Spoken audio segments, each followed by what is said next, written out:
George W. Bush told his art teacher to unleash his inner Rembrandt, and this is the result. A deeply personal gallery of world leaders focusing on the art of personal diplomacy. His portrait of Tony Blair was intended to portray compassion, strength, reliability.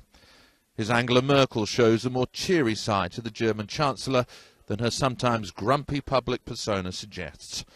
And maybe his Dalai Lama reveals more about the former president himself, as he enters a more reflective phase of his life. Congratulations, Dad. This is pretty exciting. Well, yeah, who would have thought it?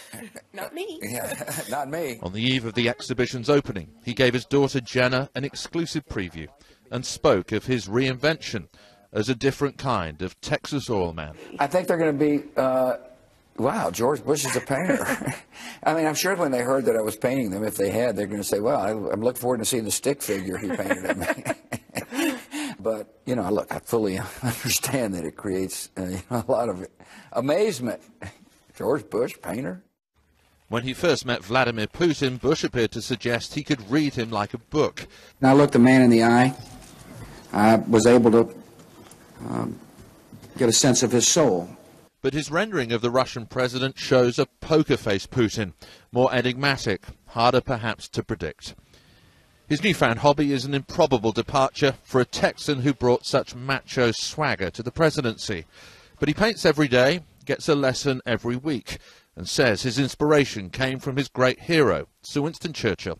I paint a lot because, as you know, I'm a driven person, and I want to get better. I want to learn as much as I possibly can, so long as I'm able to paint.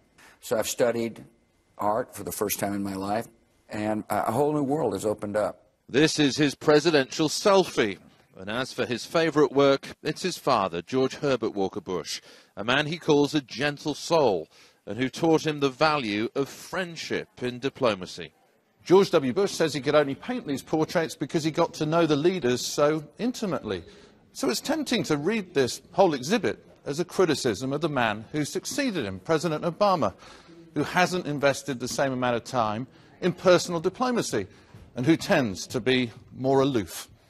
From the first moment his paintings came to light, the Bush artwork has certainly revealed an unexpected side. For a president long criticised for seeing things only in black and white, each new brushstroke seems to soften his personal image. Nick Bryant, BBC News, Dallas.